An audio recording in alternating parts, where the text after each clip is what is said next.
السلام علیکم ورحمۃ اللہ وبرکاتہ۔ الفاتحہ الی حضرت روح النبی الکریم صلی اللہ علیہ وسلم۔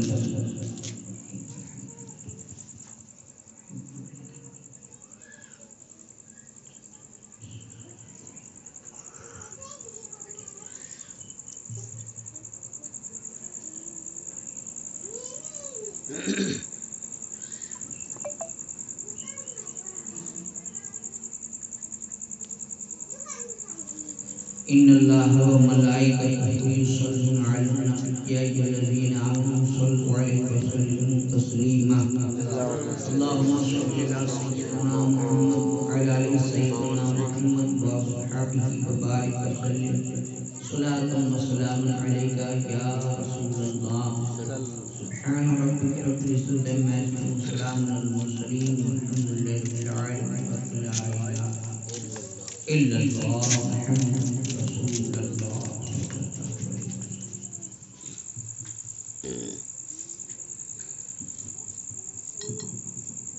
الحمد للہ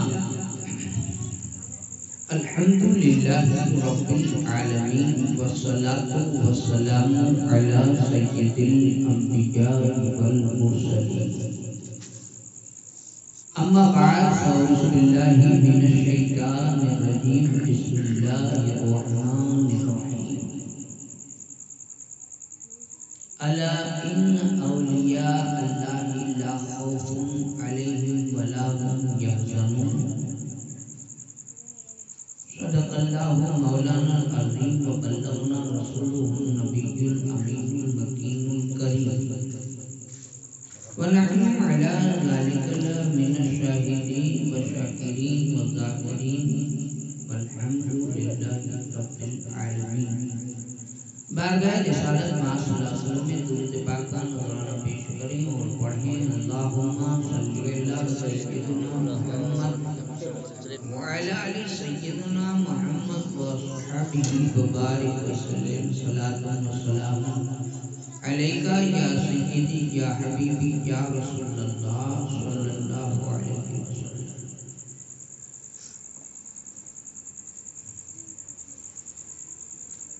کھیلا میرے دل کی کلی غوث اعظم، کھلا میرے دل کی کلی غوث اعظم، کھلا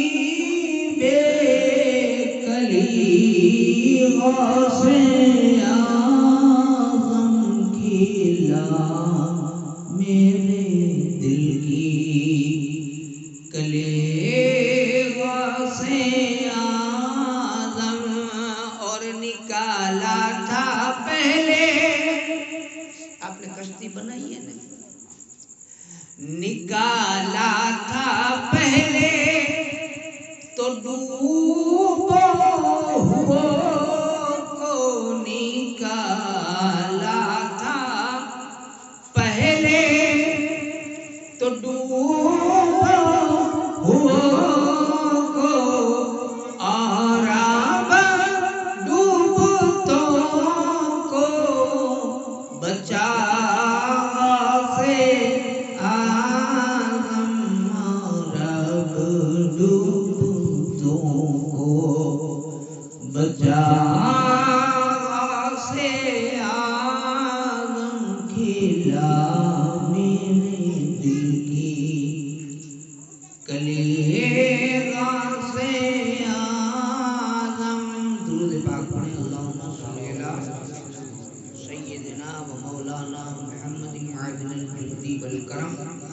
وآلہ وصحبہ وبارک وسلم صلاۃ و سلام علیکہ یا رسول اللہ صلی اللہ علیہ وسلم۔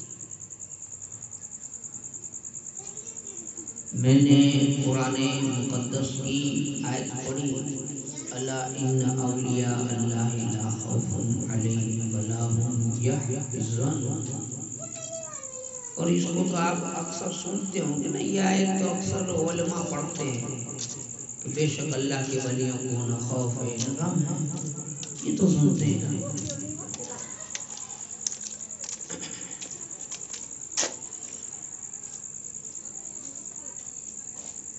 ضروری ہے کہ کسی چیز کو پائے سے سمجھیں، ٹپ سے سمجھیں۔ کل میں نے ایک آیت کے بارے میں بتایا، آج آپ اس کو سمجھیے۔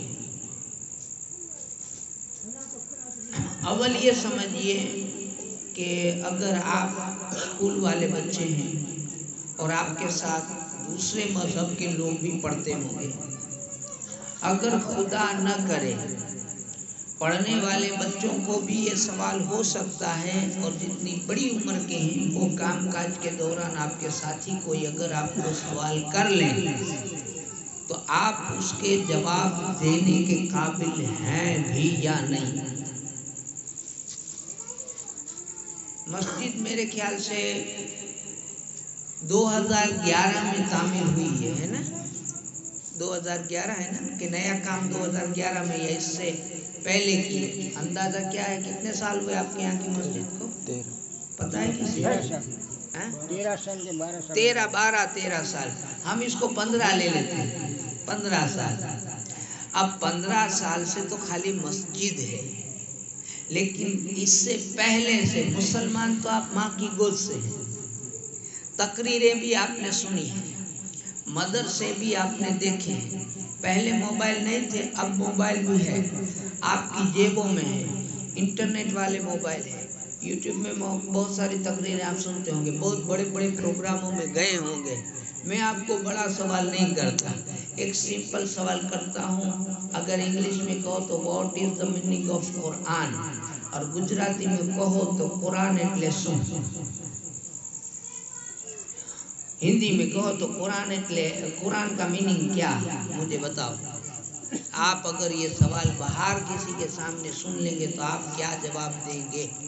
قرآن کیا ہے، قرآن کا مطلب کیا؟ مجھے صرف ڈکشنری معنی سمجھا دو، اٹلے کے لغت معنی سمجھا دو، اور اگر پڑھنے والے سمجھنا چاہے تو شبدارتھ ہوتے ہیں نا، شبدارتھ سمجھا دو۔ APPLE ایپل اٹلے سفرجن، M قاف رے الف نون قرآن اٹلے سن، تو کیا کرو گے آپ؟ ہے آپ کے پاس جواب؟ نہیں ہے نا۔ اس لیے یاد رکھو میرے بچوں، میرے بھائیوں، کہ کسی چیز کو ڈپ سے سیکھو، پائے سے سیکھو۔ ہم خالی بچوں کو بھیج دیتے ہیں کہ مدرسہ نہ جی بھائی اجڑ ہوں سے ڈالیا وے ہوں وجو کریو ہوئے نہیں کریو ہوئے، وجو ہوتے بھی نہیں کرنا تو ہوتے بھی نہیں کرنا تو سپارو تو گھر سے گننا، سپارہ گھر سے اگر لے کے جائے گا تو بنا وضو کے لے کے جا رہا ہے، وہاں جا کے وہ رکھے گا پھر وضو کرے گا، یہی تو ہوتا ہے۔ اور اگر مان لو ایسا نہیں ہوتا کیونکہ گھر سپارو نہ اڈاج رکھے گی تو وہاں سے جا کے لینا ہے بعد میں وضو کرنے کے بعد، تو اس کا مطلب ہے کہ جب تک وہاں رہے گا تبھی پڑھے گا، پھر آکھا دن گھروں کیا کرے گا، سبق پکا کہیں میں کرے گا ہی وہاں چھوڑ کے جاتا ہے تو۔ اور اگر گھر لے کے جاتا ہے تو گھر میں پچھی ہوئے بے ادبی تھی، تو جس گھر میں اگر یہ کوئی کہنے والا ہو کہ گھر میں بے ادبی ہو رہی ہے تو وہ گھر مسلمان کا تو ہونا ہی نہیں چاہیے۔ سپارے کی بے ادبی گھر میں، یہ تو ہو ہی نہیں سکتا۔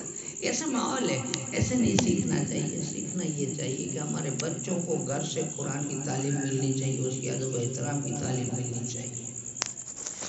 اب آئی ہے بات تو بتا دوں، قرآن لیکن تلاوت، قرآن یعنی کہ پڑھنا، دیکھیے قاف رے ہے نا، پھر قاری ہم نہیں کہتے کہ یہ کون ہے تو بولے قاری صاحب، قاری، قرآن ایما بھی یہ جاوے سے قارا، یہ قاری کہتے ہیں تلاوت کرنے والے کو، اور جو تلاوت ہے اسے قرآن کہتے ہیں، پڑھنا۔ اب وہ کیا پڑھنا، وہ کیا چیز ہے، وہ پڑھی جا رہی، وہ کیا چیز ہے؟ تو کہا وہ کتاب اللہ، اللہ کی کتاب، اللہ کی بولی ہوئی باتیں، اللہ نے جو بولا۔ اب یہ جو قرآن نازل ہوا کیسے ہوا؟ کہ پروردگار نے بولا، پروردگار کی طرف سے آواز آئی، اس آواز کو سنا ایک حساب سے جبریل نے سن کر کے آ کر کے رسول پاک کو کہا، رسول پاک نے اس سے سن کر کے صحابہ کو کہا، صحابہ نے ایک دوسروں کو کہا، پھر کچھ لوگوں نے چمڑوں میں، ہڈیوں میں، اس میں پتوں میں لکھا، جیسے جیسے باتیں آتی گئی لکھتے گئے۔ یہ الگ الگ پیج تھے، الگ الگ ورق تھے۔ اب پیج تو میں ایسے ہی سمجھانے کی، تب تو پیج تھوڑی تھے، پانے نہیں بنے تھے، تب تو کیا تھا، کوئی چمڑے میں اس طرح سے الگ الگ لکھے جاتے تھے پتوں وغیرہ میں۔ اور ایک حساب سے یوں کہ پہلے قرآن اترا لو ہے محفوظ پر، اللہ بولتا، اللہ نے کہا لکھ، قلم سے کہا لکھ، اس نے لکھنا شروع کیا، اور وہ جو لکھا پورا، وہ پورا وہاں موجود ہے۔ اب وہاں جو پورا موجود ہے، وہاں سے جبریل کو کہا گیا، جبریل آج اتنی آیت لے جا، آیت اتنا فقرہ لے جا، فقرہ اپنی زبان میں فقرہ، لیٹی، پنکتی، اٹلی چیز لے جا، تو اتنی لے کر کے وہ چلے آئے، اتنا پڑھا، جتنا اللہ نے کہا اتنا ہی پڑھ کر کے چلے آئے۔ مان لیجئے کہ زمین پر ایک مسئلہ ہوا، میں آپ کو ایگزامپل دیتا ہوں کہ زمین پر ایسا ہوا کہ حضور سفر میں تھے، رسول پاک سفر میں تھے، اور سفر کے دوران ہوا ایسا کہ رات ہو گئی، نماز کا وقت ہو گیا، پانی نہیں تھا کہیں، رات میرے زبان سے نکل گیا، وقت کون سا نہیں بتاتا ہوں، لیکن وقت تھا، یہ کوئی کسی نے لکھا ہے ظہر کا وقت تھا، وقت نماز کا تھا، پانی نہیں ملا، پانی نہیں ملا۔ اب پانی کا وضو کا حکم تھا کہ وضو کریں اور نماز پڑھیں، تیمم کا حکم آیا نہیں تھا۔ الحمدللہ، اب سمجھیے بات، قرآن کا اترنا جاری ہے، تھوڑی تھوڑی باتیں آ گئی، پورا قرآن آیا نہیں تھا، پوری باتیں آئی نہیں تھیں، تو اب سارے سوچ میں کہ پانی تو ہے نہیں، ابھی ظہر نماز کیسے پڑھیں، وضو کیسے کریں؟ تو اللہ نے جبریل سے کہا، جبریل وہ جو وضو پانی نہ ہو تو کیا کریں، یہ بھی لکھا ہے اس کتاب میں، ذرا یہ لے لیں، وہ فقرہ ابھی اس کی ضرورت پڑی ہے، جا لے جا۔ اب وہ پڑھا انہوں نے، وہ میں آپ کو سمجھانے کے لیے بتا رہا ہوں اس طریقے کا، باقی ایسا تھوڑی تھا کہ اللہ نے یوں کہا ہوگا کہ جبریل لال لے جانے، ایک سمجھانے کے لیے۔ تو جبریل نے وہ آیت لی، وہاں پڑھی، وہ پڑھ آئے رسول پاک کے پاس کہ اے رسول، اللہ فرماتا ہے کہ جب پانی نہ ہو تو تم تیمم کیا کرو۔ تو یہ بات اس وقت کام کے حساب سے آ گئی۔ تو اسی طرح سے اب ایک دوسرا موقع بتاتا ہوں کہ شراب عام تھی، شراب سب پی رہے تھے، اب قرآن میں تو پہلے سے موجود تھا کہ شراب حرام ہے، لیکن آیا نہیں تھا، تو جبریل علیہ السلام آئے، آ کر کے اللہ کے رسول کو کہا کہ آپ ان کو یہ کہو کہ بھائی شراب پیتے ہو تو اس سے کیا ہوتا ہے، نشہ ہوتا ہے، عقل خراب ہوتی ہے، آپ کو کوئی ہوش نہیں رہتا، آپ اپنا شراب بک دیتے ہو، آپ ایک کام کرو، اور جھگڑا فساد وغیرہ سارے کچھ ہوتے ہیں، تو آپ ایک کام کرو، جب نماز پڑھو تو شراب نہ پیا کرو، نماز نہ پڑھو نشے کی حالت میں۔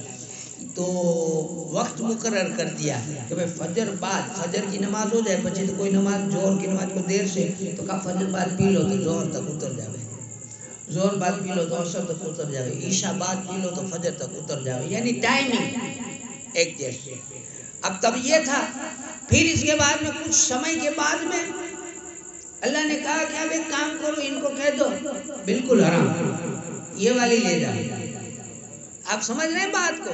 تو ایسے الگ الگ موقع پر، کبھی نکاح کی، کبھی وضو کی، کبھی طلاق کی، کبھی بال بچوں کی پرورش کی، کبھی ماں باپ کی، کبھی اللہ کی عبادت کی، کبھی روزے کی، کبھی زکوٰۃ کی، کبھی حج کی، ایسی جیسا جیسا موقع ویسی ویسی باتیں اوپر سے تھوڑی تھوڑی تھوڑی تھوڑی آتی گئی، وہ ساری باتیں حضور تک پہنچی، حضور نے سب کو بتایا، اور سارے لوگوں نے لکھا، کسی نے یاد کیا، ایسے سب میں الگ الگ تھی، پھر سب کے پاس تھی، کچھ یاد کرنے والے تھے، کچھ کے پاس لکھی ہوئی تھی، اب جنگیں ہوتی تھی، اور کچھ ایسے ہی بیماری میں پردہ کر جاتے تھے صحابہ جن کو یاد تھا.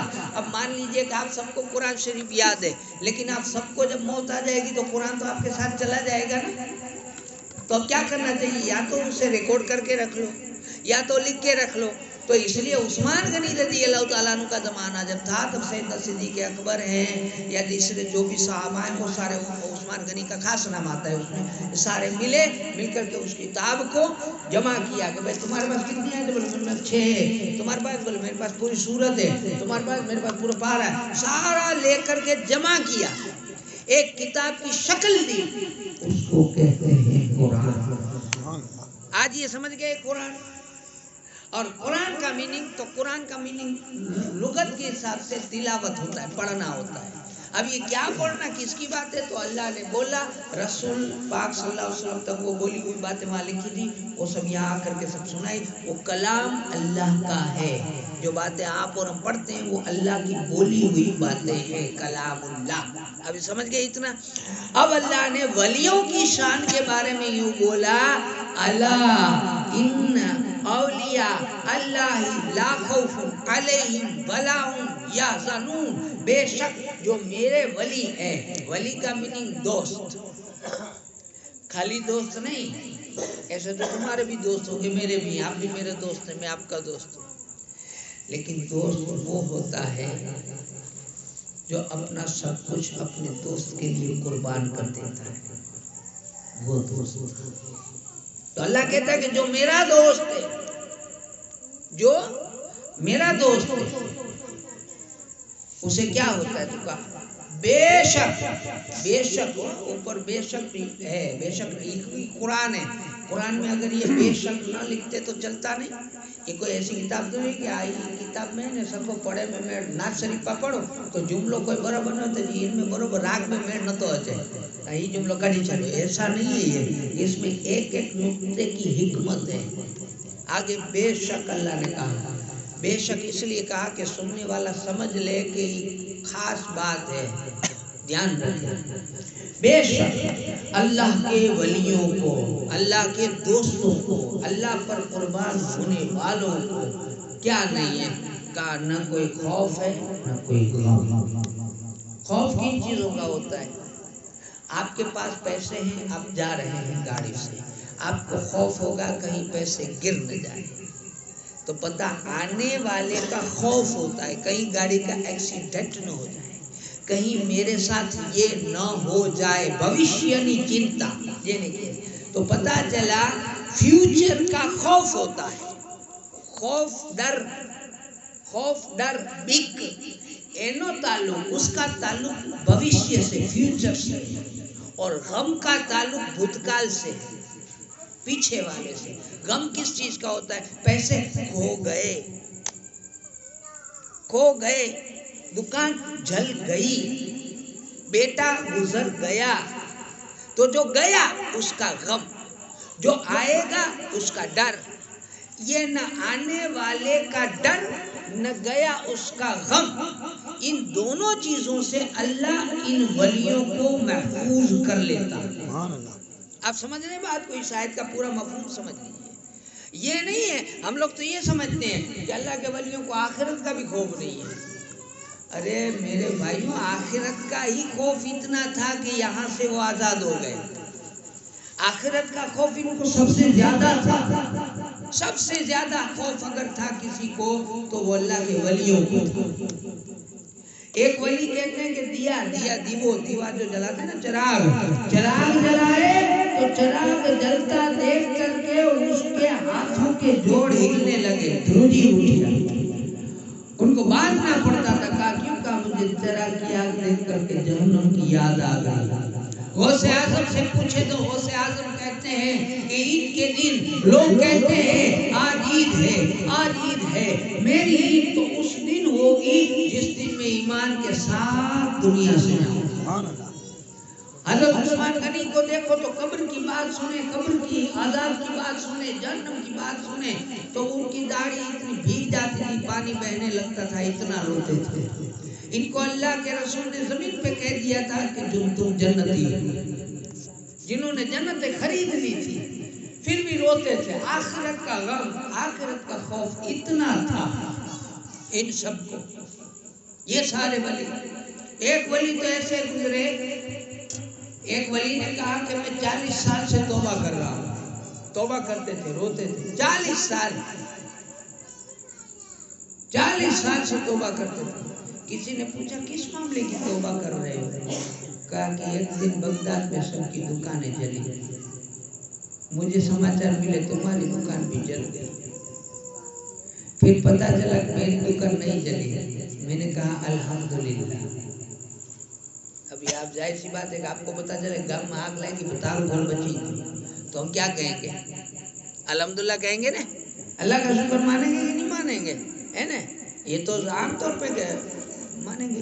لیکن وہ اللہ کے ولی نے کہا کہ جب مجھے پتا چلا کہ سب کی دکانیں جلی، میری بچ گئی، میری زبان سے نکلا الحمدللہ. اس گناہ کی توبہ 40 سال سے کرنا. تو یہ گناہ کون سا؟ الحمدللہ کا یہ کوئی گناہ ہے بچی ہوئے؟ نہ.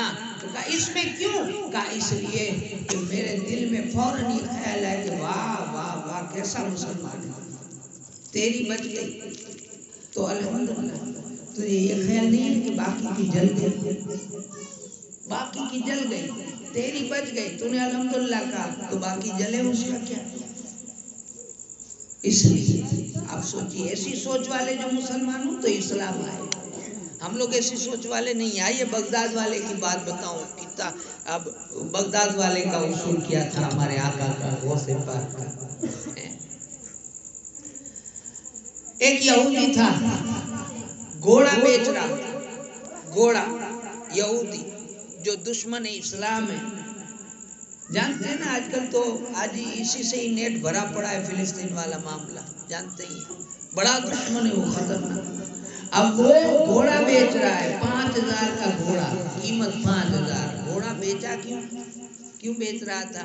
اس کی بیٹی کی شادی تھی، 3 دن باقی تھے. اگر گھوڑا نہ بکے، پیسے کا انتظام نہ ہو تو بیٹی کی شادی مشکل ہو جائے. اب اس نے صبح سے لگایا نعرہ 5000 میں 5000 میں. کوئی دیکھنے بھی نہیں آیا. سانج ہو گئی، شام ہو گئی، کوئی دیکھنے نہیں آیا. جب شام ہوئی تو اس نے سوچا سورج ڈوبا، ادھر دل ڈوبا. بیچارہ پریشان ہو گیا، آنکھ سے آنسو نکل گئے. کیا کروں، جانے تو چھوڑو، جو ملے قیمت کم کر دیتا ہوں 2000. اس نے اعلان کیا اب گھوڑا 2000 کا ہے، اب 2000 کا. اب سرکار بغداد گلیوں میں گھومتے ہوئے چلے آئے شام. آقا بغداد آ کر کے کہتے ہیں کہ کیا بیچ رہے ہو؟ کا گھوڑا. کتنے کا؟ 2000 کا. اچھا. کا صبح سے شام تک تو قیمت 5000 ہے، لیکن ابھی میں نے 2000 کر دی. کہا کیوں؟ کہا میری بیٹی کی شادی ہے اور مجھے ضرورت ہے پیسوں. درود پاک پڑھے اللہم سیدنا محمد وعلی سیدنا محمد وسلم صلاۃ و سلام علیکہ یا رسول اللہ. کہا کہ ضرورت ہے مجھے. تو اب صبح سے 5000 لگائے تھے، کسی نے لیے نہیں. اب میں نے 2000 کر دی. غوث پاک نے اپنی جیب میں سے رقم نکالی 5000 اور اسے دے دی. کہا لو یہ 5000 تمہارے گھوڑے کی رقم، جاؤ. تو وہ رونے لگا. کہا کہ بتائیں کہ میں نے تو 2000 رکھی ہے رقم، صبح 5000، ابھی کیوں آپ نے یہ 5000 دیے؟ حضور غوث پاک فرماتے ہیں کہ میرے نانا، میرے دادا، میرے سرکار، میرے آقا حضور سرور کونین محمد عربی صلی اللہ علیہ وسلم نے فرمایا ہے کہ جب تم سودا کرو، جب تم خرید فروخت کرو تو کسی کی چیز خریدو تو وہ چیز خریدنا اس کی مجبوری مت خریدنا. اس کی مجبوری کا سودا نہیں کرنا، اس کے مال کا سودا کرنا. اس لیے میں تمہاری مجبوری کا سودا نہیں کر رہا. اس کی قیمت 5 ہے تو میں تم کو 5000 ہی دیتا ہوں. جب یہ سنا تو اس نے کہا کہ اس آقا کا دین، جس آقا نے تمہیں یہ تعلیم دی، مجھے اس کا کلمہ پڑھا. مسلمان ایسے بنے ہیں سب، مسلمان ایسے بنتے ہیں. اسلام کے اخلاق و کردار سے بنتے ہیں، دو نالی سے یا گالی گلوچ سے یا مار کوٹ سے نہیں بنتے. ہماری جو اچھائی ہے وہ پیش کریں، اسلام کے جو اخلاق ہے وہ پیش کریں۔ اس پاک کا ایک اور واقعہ بتاؤں، درود پاک پڑھے اللہ صلی اللہ علیہ وسلم۔ بغداد میں ایک ویپاری نے، کپڑے کا جو تاجر ہوتا ہے کپڑا بنانے والا، اس نے کپڑا بنایا۔ اس نے کیا سوچا کہ میں کپڑے اچھے اچھے الگ الگ بناتا ہوں، مہنگے مہنگے، تو میں ایک ایسا کپڑا بناتا ہوں جو سونے سے ہو، سونے کے تار سے، سونے کے تار جس کے اندر کپڑے میں پاجین میں تو وہ ہے نا اون جا ڈورا ہے نا، اس میں ڈورا، وہ ڈورا نہیں، سونے کا تار، سونے کا تار، یہ بنایا کپڑا اس نے سونے کا۔ اب یہ خریدے گا کون؟ وہ تو بادشاہ ہی خریدے گا، اور یہ بنانے میں رقم بھی تو چاہیے نا، رقم اس نے اپنی پوری لگا دی اور سونے کا تار والا کپڑا بنا لیا اور بیچنے نکلا۔ اور اس کی قیمت کیا رکھی؟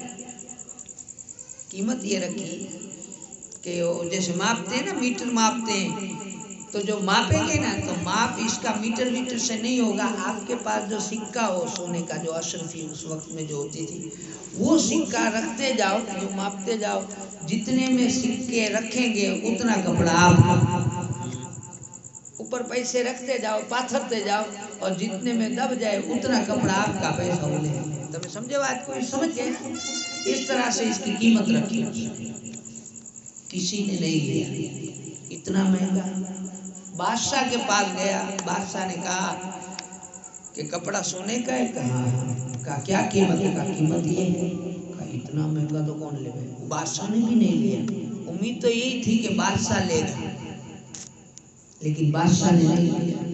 اب اس کا منہ تو ڈھیلا پڑ گیا کہ میری رقم تو ڈوب گئی۔ وہ ڈھیلا ڈاکا لینے آتا تھا، سرکار بغداد صاحب سے مل گئے، وہ اس پاک میں اس کا منہ دیکھا، کہا کیا بات ہے چہرے پہ 12 بجے کیا ہے؟ کہا سرکار کیا کہوں، میں نے کپڑا بنایا تھا لیکن بکا نہیں۔ اچھا کیوں نہیں بکا؟ کہا مہنگا ہے۔ کہا کتنا مہنگا ہے سرکار؟ آپ نہیں لیں گے؟ بتاؤ تو صحیح۔ کہا سونے کے تار والا ہے۔ اچھا کیا بھاؤ ہے؟ تو کہا اس کے اوپر اشرفیاں رکھتے جاؤ، جتنا نیچے آئے اتنا کپڑا۔ بس خادم شہباز جی کہا کہ اپنے گھر میں دیکھو ذرا کتنی اشرفیاں ہیں، لائے تھے، بچھاؤ۔ ماپتے گئے ماپتے گئے ماپتے گئے، لے لیا کپڑا، ہو گیا بھائی، لے ہو گیا تیرا کام، چلو جاؤ۔ اس کو خوش کر دیا، سرکار نے کپڑا لے لیا۔ سرکار بغداد کہتے جبہ بناؤ۔ کہا نہیں بنے گا۔ کہا کیوں؟ کہا آستین جتنا کپڑا نہیں ہے۔ تو کہا یہ اپنا گنیا کا وہ جبہ پڑا ہے نا، لگا دو۔ تو کہا سرکار تو ہی جبے جکڑو مجھا کہ اور دو گنیے جو جبہ اکڑی اکڑی بائیں گنیے جیے چیونے، ٹاٹ جس کو بولتے ہیں، میں نے آپ کی زبان میں کہا گنیے، ٹاٹ بولتے ہیں، تو وہ لگا دو۔ تو کہا یہ تھوڑو ایچے سارو لگے، تجھے پاس سارو لگے لے تھوڑو کریے، پانے تو بچارے جو کم کری ہوئے، یہ کوئی ہمیں پہننے کا شوق تھوڑی ہے، ہم نے تو اس کا کام کیا ہے۔ یہ ہے سرکار بغدادی، ہے نیت والے، یعنی حقیقت سچو من جا آئیں بکالوں کے نے لونو تھا، ہم لوگ جاتے ہیں بکالا لینے، تو ہم ٹائم دیکھتے ہیں، تھوڑی کوئی عجیب آ رہا ہے، سن جو ہے نا بکالو سستا تھے ہے نا، ڈی جو کرو موگ ہوئے، پچھی گھنٹے گھنٹے بچے سستے دے گئے، تو ہم اس کی مجبوری کا فائدہ اٹھا رہے ہیں کہ سوار سودی نہ لونے، شام ہوئی تو بیچارہ پریشان ہو جائے گا، گھر جانا ہے، مال بھی بگڑ جائے گا، جانے تو نہیں بھائی سستے میں دے دو۔ ہم اس کی مجبوری کا فائدہ اٹھاتے ہیں، ہے نا، اور غوث پاک ایسے نہیں تھے۔ درود پاک پڑھے، ایک اور واقعہ بتاتا ہوں، صلی اللہ علیہ وسلم، صلاۃ و سلام علیہ، یہ جو سیرت ہے، اور یہ تو خیر سرکار بغداد کی زندگی کی بات ہے۔ اب جب سرکار بغداد پردہ کر گئے ہیں، برسوں چلے گئے، یہ میرے خیال سے صدام کے جانے کے بعد کی بات ہے۔ میں ایک جو بھی آپ کو واقعہ بتاؤں، اس کا نام تھا میرے خیال سے میری نام تھا اس کا، ایک لڑکی تھی انگلینڈ کی، ایکٹریس تھی، کوئی خاص ایکٹریس نہیں تھی مگر تھی ایکٹر۔ وہ شوٹ کرتی تھی، شوٹنگ کرتی تھی، اور وہ آئی گھومتے ہوئے، شوٹنگ سب جگہ کی لے رہی تھی، ویڈیوز بنا رہی تھی، تو وہ گھومتے گھومتے بغداد آئی، اور بغداد کہ سرکار بغداد نے جس مٹی کے لیے کہا کہ بغداد کی مٹی میں شفا ہے، میرے مدرسے کی گھاس میں شفا ہے، ان میناروں میں، یہ بغداد کے جو مینارے ہیں نا، اس کے لیے کئی اللہ والوں نے لکھا ہے، اللہ والوں نے لکھا ہے کہ جو بغداد کے میناروں کو دیکھے تو کہتے ہیں کہ ان میناروں کو دیکھ کر کے لوگ ولی بن گئے، جو میناروں کو دیکھے وہ ولی بن جائے، تو غوث پاک کی اولاد جس کو دیکھے تو تم کیا نہیں بن سکتے؟ بات تو نیت کی ہے، بات نیتوں کی ہے کہ نہیں؟ وہ تو مینار ہے، پتھر سے بنے، اور آل تو اس کا خون ہے نا؟ تو کتنی بڑی عظمت ہوگی ان کی سرکاروں کی۔ یہ ایک الگ بات ہے کہ عام انسان کی طرح ہمارے ساتھ وہ بھی اٹھتے بیٹھتے چلتے پھرتے ہیں، یہ ان کی ذرا نوازی ہے۔ خیر، تو اس نے جب آئی تو اس نے وہ جو گنبد ہے اس گنبد کو دیکھا، ان میناروں کو دیکھا، اس نے پوچھا کہ یہ کس کا مزار ہے؟ تو بتانے والے نے بتایا کہ یہ شیخ عبد القادر جیلانی کا مزار ہے۔ تو کہا اگر اجازت ہو، اس کے ساتھ جو سر تھے، تو کہا کہ اجازت ہو تو میں آدھا گھنٹہ اندر مزار میں بھی دیکھ لوں۔ دیکھ لوں جا، کوئی بات نہیں، ہمارا پروگرام جو شیڈیول ہے وہ ابھی ہے، شام تک دوسرے شوٹنگ سے ہیں، لیکن آپ آدھا گھنٹہ جاؤ اندر۔ وہ اندر گئی، وہ پہلی بار اندر گئی، اور وہ جو جالی مبارک ہے وہاں گئی تو جالی پکڑ کے بیٹھ گئی۔ اب وہ تو آدھے گھنٹے کے لیے گئی تھی، لیکن آدھے گھنٹے کی جگہ وہ 8 گھنٹہ اندر رہی۔ کتنا؟ 8 گھنٹہ روتی رہی، پتہ نہیں کیا سکون ملا اسے اندر رہی۔ جب باہر آئی ہے تو وہ جو ساتھ میں تھے انہوں نے کہا کہ یہ کوئی بات ہے، ہمارا پورا شیڈیول خراب کر دیا، ہمیں وہاں جانا تھا، یہ شوٹنگ کرنا تھا، یہ کرنا تھا، وہ کرنا تھا۔ وہ رو رہی تھی۔ اس نے کہا سر ہم نہیں جانتے، میں عیسائی ہے وہ، کہا میں 50,000 کا ایک شراب کی بوتل جس میں 100 گرام شراب آتی تھی، 50,000 کی میں اپنے سکون کے لیے پیتی تھی۔ پیسہ 50,000 گیا، شراب پی تو ہوش گیا، بے ہوش ہو گئی، اور جب ہوش میں آئی تو پیسہ تو چلا ہی گیا تھا، پیسہ تو چلا ہی گیا تھا، عزت بھی گئی،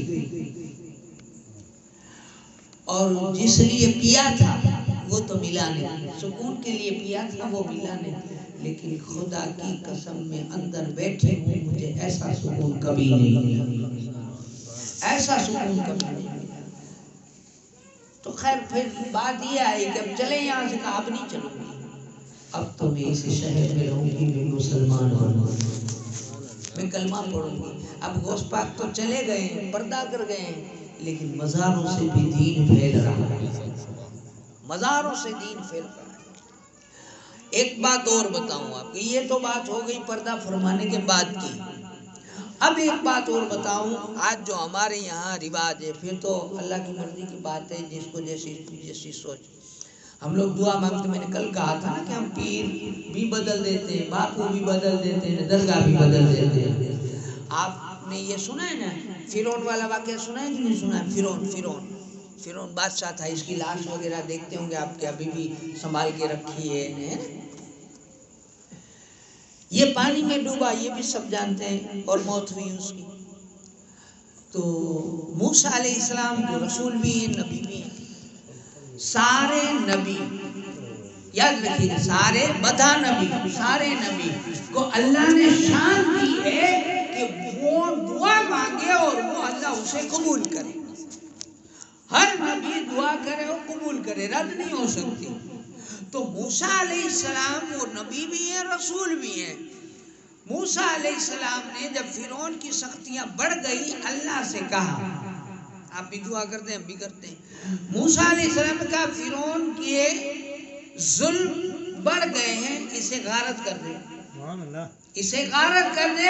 اللہ تعالیٰ نے کہا ہے موسیٰ ہم نے تمہاری دعا قبول کر لی، ہم اسے ڈبا دیں گے، غارت کر دیں گے، ہم اس پر عذاب بھیج دیں گے۔ آج کہا، اب دوسرا دن، تیسرا دن، آپ میں سے کوئی مجھے بتائے، کوئی جانتے ہیں، کسی نے سنا ہے کہ موسیٰ نے دعا کی آج اس کے 2 دن بعد ڈوبا، 3 دن بعد، مہینے بعد، 2 مہینے بعد، سال بعد، 2 سال بعد، کب ڈوبا یہ کسی کو پتا ہے؟ دعا مانگی ہے، نبی نے مانگی، قبول نہ ہو ایسا ہو سکتا ہے، تم مانگو 4 دن لگے، 8 دن لگے، 4 سال لگے، ہم نیک نہیں ہے اتنے بھائی، اپنے جرا وادارے محنت کرنی پڑے. ولی مانگے تو جرا وادارے محنت، اوچھی محنت کرنی پڑے ہے نا. تو یہ تو اللہ کا نبی ہے، ادھر مانگے ادھر دے دے، ہونا چاہیے نا. لیکن آپ اٹھائیے کتاب اور دیکھیے موسیٰ علیہ السلام نے دعا مانگی، اس کے 40 سال بعد ڈوبا ہے. لیکن یہ جو بیچ کا 40 سال ہے اس میں کبھی موسیٰ نے اللہ کو یاد نہیں دلایا کہ وہ جو بات ہوئی تھی اس کو ڈبانے کی، اس کے اوپر عذاب لانے کی، اس کا کیا ہوا، کبھی نہیں مانگا. اب اس بات سے آپ کو اور ہم کو کیا سیکھ ملتی ہے کہ میرے بھائی ہم بندے ہیں، بندے بنو خدا نہ بنو. بندے کا کام ہے مانگنا، خدا کا کام ہے دینا.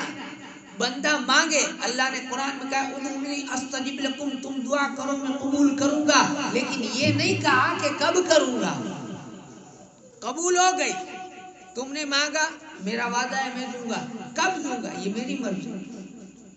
ہر بات اپنی ہم نے کہیں کہ میں نے ابھی مانگا نا ابھی دے، تو خدا اور بندے میں ڈیفرنٹ نہیں رہے گا نا. بندہ مطلب غلام، نوکر، اپنی بھاشا میں جسے کہیں نا، ہم تو چاکر ہیں. ہمارا کام ہے مانگنا، اس کا کام ہے دینا. وہ کب دے؟ کئی ایسی دعائیں ہیں محشر میں اتنا ثواب ملے گا، اتنا ثواب، پہاڑ جتنا. وہ بندہ کہے گا کہ یہ کیا ہے؟ کہا تیرا ثواب ہے. کہا یہ اتنا تو میں نے نیک کام کیا نہیں. کہا دنیا میں تو دعا مانگتا تھا لیکن قبول نہیں ہوتی تھی، اس کا ثواب یہاں ہے. وہاں میں تجھے نہیں دیتا تھا، مجھے پتا تھا کہ یہاں آئے گا تو اس کے کام آئے گا.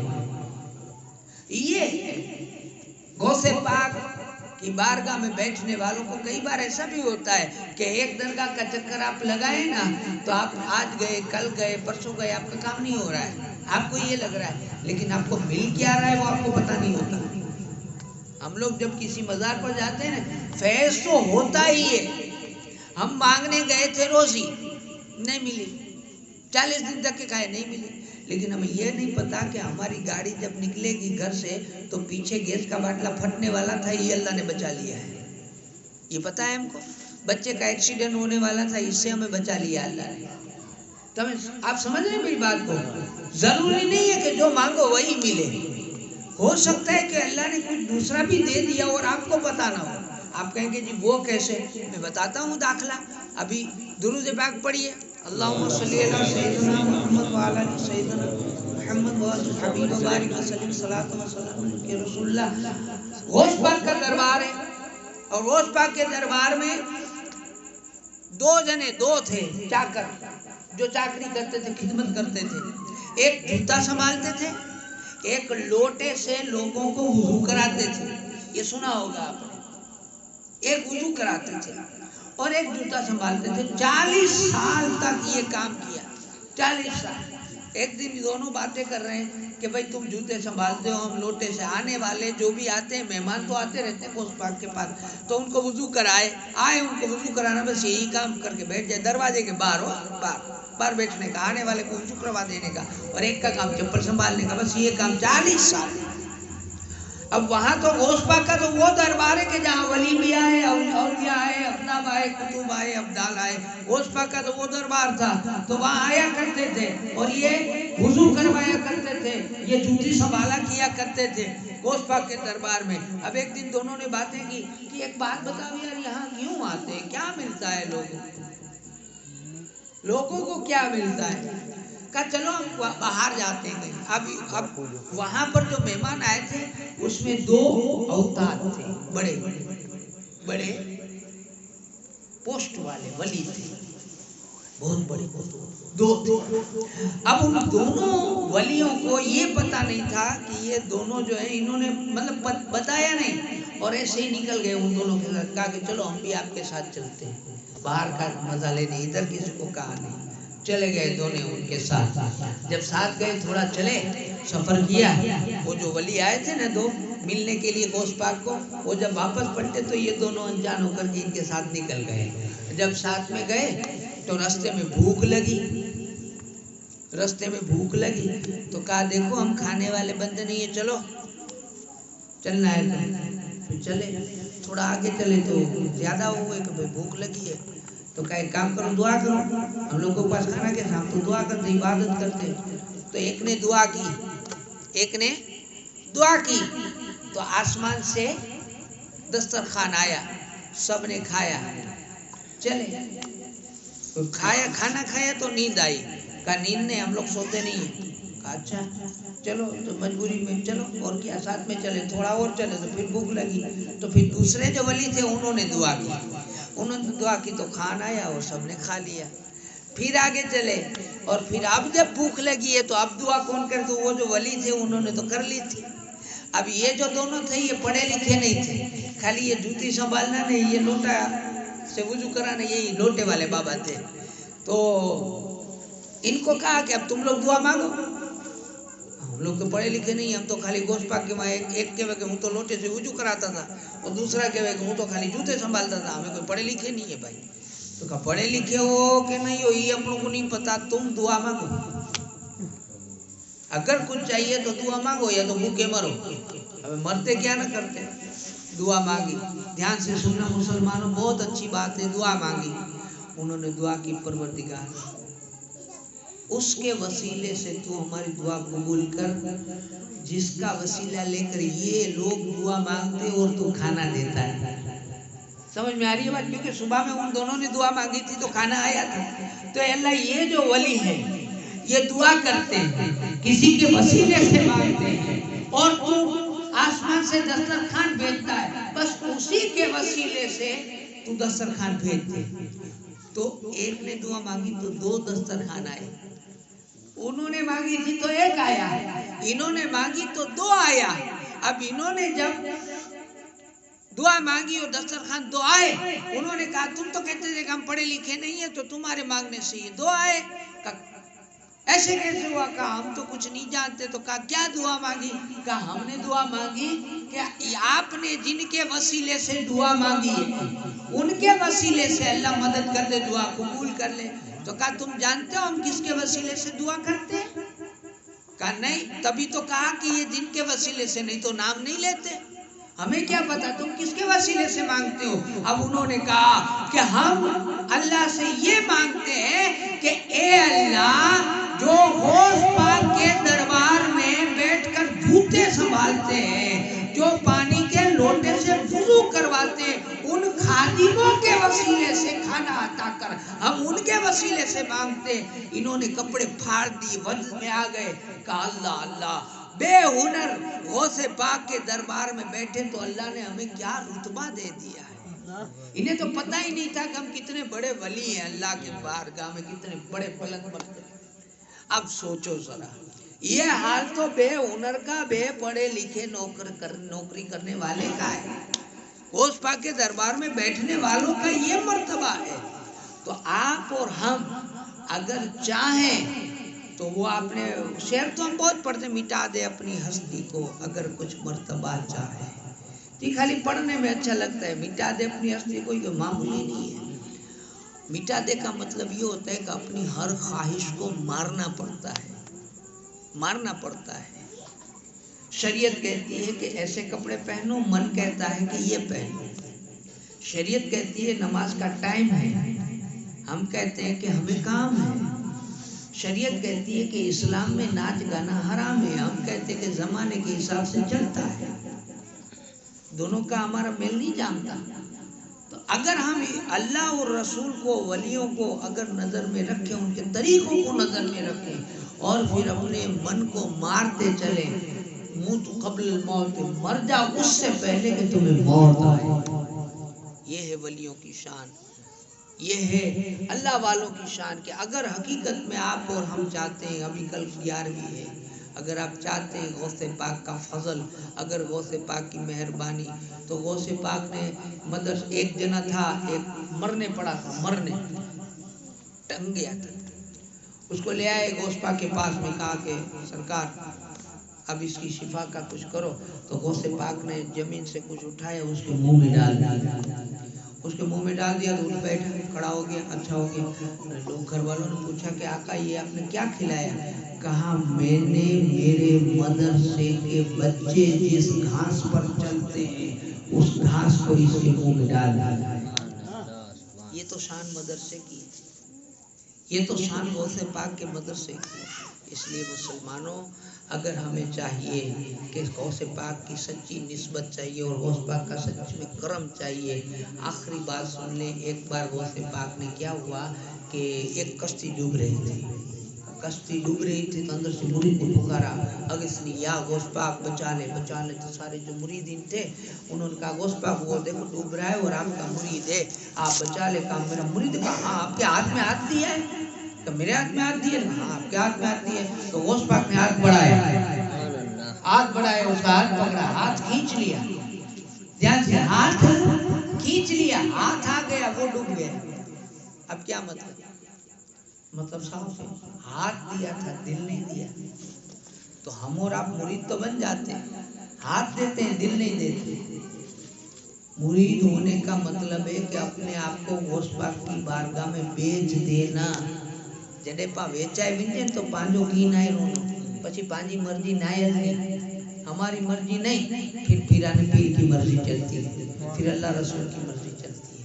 خیر اللہ سے دعا کرتے ہیں کہ اللہ تعالیٰ ہمیں ولیوں کا سچا عاشق بنائے, ہمیں ولیوں کا سچا چاہنے والا بنائے, اور حقیقت میں اللہ تعالیٰ ہمیں اسلامی زندگی نصیب فرمائے, مرنے سے پہلے ہمیں توبہ کی توفیق نصیب فرمائے. واخر دعوانا الحمدللہ, السلام علیکم.